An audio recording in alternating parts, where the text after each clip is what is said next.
Now there could be a new track coming to Gran Turismo 7. We've done some research here and pieced together some clues that have been dropped by Kaz Yamauchi, the head honcho at Polyphony Digital. Now, we know we need new tracks for Gran Turismo 7. It's been way too long since we've had a track, and we were hoping to get it in the upcoming update. That's not happening. But there is something else coming. Now, you can see here some footage of some incredible scenery. Do you know where this is? This is near Malaga in Spain, near Ronda. Some insane scenery and something very special here because there is a road named after Kaz Yamauchi. You can see there. What does this mean? Why is there a road named after him? Well, this is the location very close to the Ascari circuit, and if you played Gran Turismo 6, you will remember the name Ascari circuit because Ascari circuit is in that game. You can see here next to Nuevo Bridge, that is a tweet from Kaz in the last few hours. So Kaz, that's where he is right now. He is very close, I should say, to Ascari circuit. Now, I think there's a few reasons for this. It could be that he's doing some promo near Circuit Catalunya for the Gran Turismo movie that I'm in, which is insane. Or it could be that he's checking out Circuit Ascari about whether to include it into the, let's say, sequel in spirit to Gran Turismo 6, which is Gran Turismo 7, the game that's out now. And it's an insane circuit. People have talked about like it's a fantasy circuit. It feels like it should be a fictional circuit, but it actually exists in real life. You can see here some facts on the screen for you, some nice chicanes, fast corners, and you know, it looks absolutely unreal. This is a track that I want to drive in Gran Turismo 7. It looks like a classic GT style track where you can go 2-3 wide through the corners. Something that's going to be good in road cars, something that's going to be good in race cars. Getting a little bit of a Big Willow vibe for it.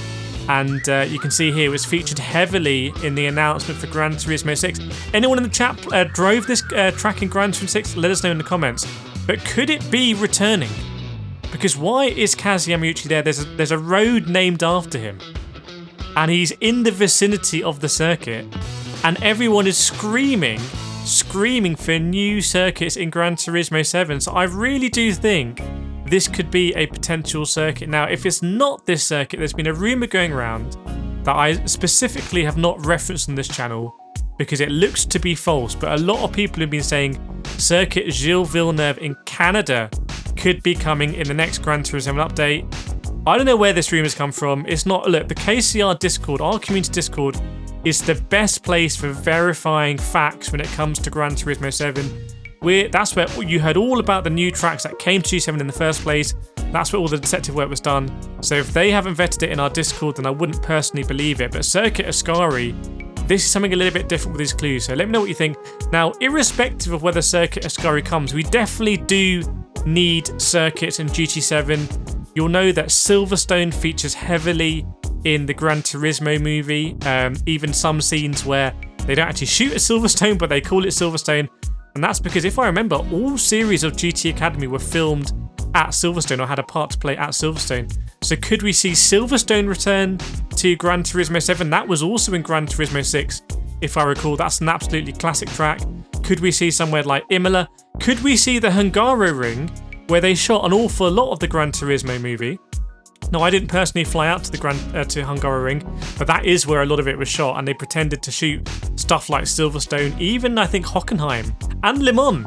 They did shoot stuff at Le Mans, but a lot of Le Mans they pretended was at Le Mans, but it's actually at Hungaroring.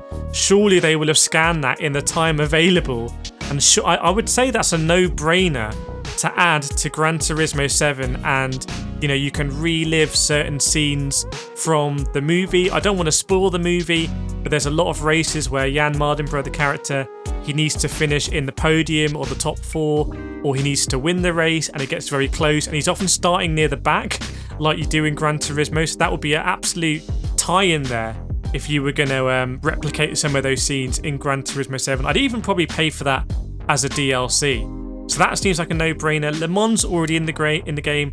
The Nordschleife is in the game. The other track that features heavily in the movie is Dubai Autodrome, which is it's like an endurance circuit, really. They do a lot of racing there, but it's an endurance circuit. They also have a kart racing circuit nearby. That would be something they could add to the game. Again, a no-brainer, a sort of Gran Turismo movie DLC. The movie turns into a real globe-trotting sort of, they just fly around from circuit to circuit all across the world. So that would be absolutely great. The circuit Ascari, it gives me sort of like Lime Rock vibes. For anyone who's played iRacing, it's got that kind of low-key circuit that I think would go down really well.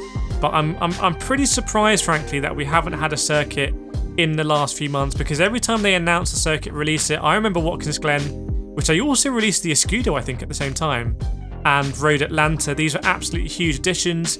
Even for me, going way back to GT Sport when they added tracks like Spa and the wet weather, you know, those were big additions that it gets everyone really hyped for the game. So this is a game as a service. Remember, a lot of people are playing for PlayStation Plus in order to compete online. So a lot of people are continually paying into the game and do expect some sort of return in updates. And a 50-year-old Chevrolet C1 probably is not going to cut it for a lot of people. So I'm hoping that we're going to see some tracks. I would personally love to see some more tracks from the UK. Somewhere like Snetterton would be great, Alton Park. These would be absolutely great tracks to race in Mazdas or sort of low-powered single-seaters. I'd love to see more F1 cars in the game. That would be amazing. I'd love to see free roam. By the way, I see all your comments on free roam. I know you guys and girls, you want to be unleashed on the open roads and see some free roam. I know that should be coming as well, because basically Forza is going to come from one direction and really attack Gran Turismo, and you're going to have the Crew Motorfest come from another direction. And do not write off the Crew Motorfest, because that is a huge game that millions and millions of people are going to play and pay continually to be in. And Gran Turismo 7 does not want to become obsolete. We've seen Sony sort of struggle with some racing games in the past. You know, Wipeout doesn't exist anymore. Drive Club doesn't exist anymore. Motorstorm doesn't exist anymore. And, you know, the relevance of a game can very quickly go downhill. So I'm pretty sure they're going to use the buzz of the movie to try and add more tracks, like we saw here with Grand Valley Highway get added to the game. But let me know which track you want to see. We know that Polyphony Digital, they watch this channel, and I'm always trying to advocate for you, the players, in terms of features that actually mean stuff. You know, I will never forget the VR players. We need just an update to the VR HUD. Someone surely should be working on that, because then you're going to see more people drive in VR or feel like driving in VR isn't unfairly stacked against you. I'm always going to ask for more career mode, an actual meaningful career mode. You know, they just need to update the game basically in a way that's not cars that potentially were ready at launch, but they're sort of drip feeding it through. So maybe the Ronda circuit could be one of those. It's got the street name named after Kaz. You see how happy he is about it. I'm sure personally he'd be super excited to see this return to GT7. They've already got it scanned for GT6, so it seems like a bit of low-hanging fruit. That's why I put 2 and 2 together here. Let me know what you think in the comments. Make sure to subscribe, by the way, if you want to support our channel and community. It'd be great to have you on board, and I will see you. See you next time.